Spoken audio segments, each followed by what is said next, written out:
In this next section, we will be connecting the rear stabilizer stem to the tip of the rear board. With stem inserted all the way into the seat post tube, use your pencil or marker to mark the holes in the stem on the tip of the rear board.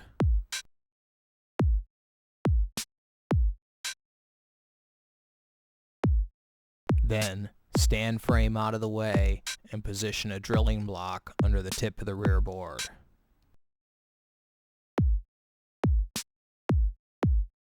With your 1/4 inch drill bit, drill out the 2 holes that you marked in the top of the board.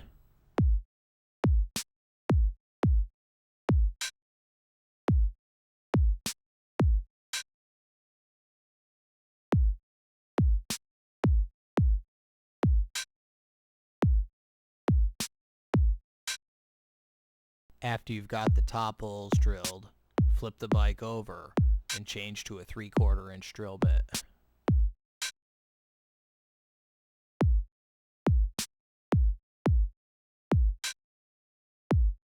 For this next section, it's important that you do not drill all the way through the board. You only want to drill until you hit the second layer, about halfway through. Carefully, with your 3/4 inch drill bit, drill the countersink holes in the tip of the rear board. After the holes are drilled, you can use a screwdriver or a knife blade to clean them free from debris.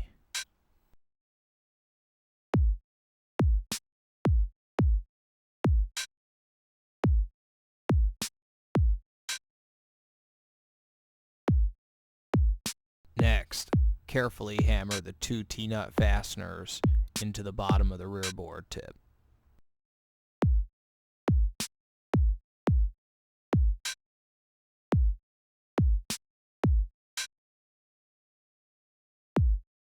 Flip bike over and prepare your 2-inch piece of rubber automotive fuel hose to make the ring washers for the rear stabilizer.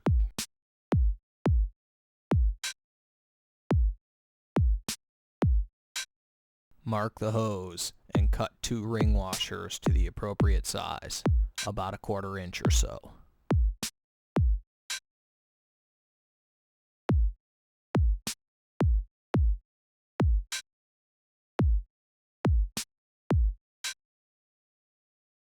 Next, insert a tube gasket underneath the wedge bolt.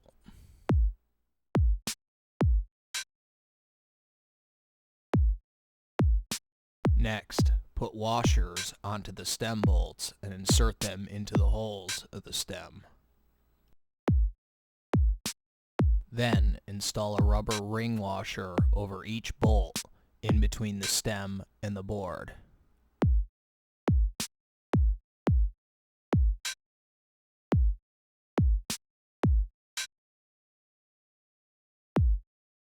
Push up on the tip of the rear board and using your fingers, thread the bolts into the T-nut fasteners.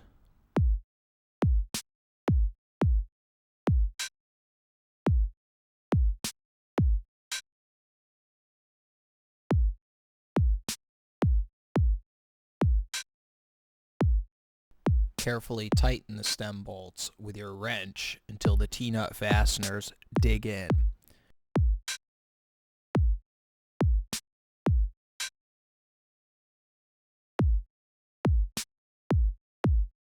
The board tip will flex up slightly when tightened, compressing the ring washers between the stem and the board top.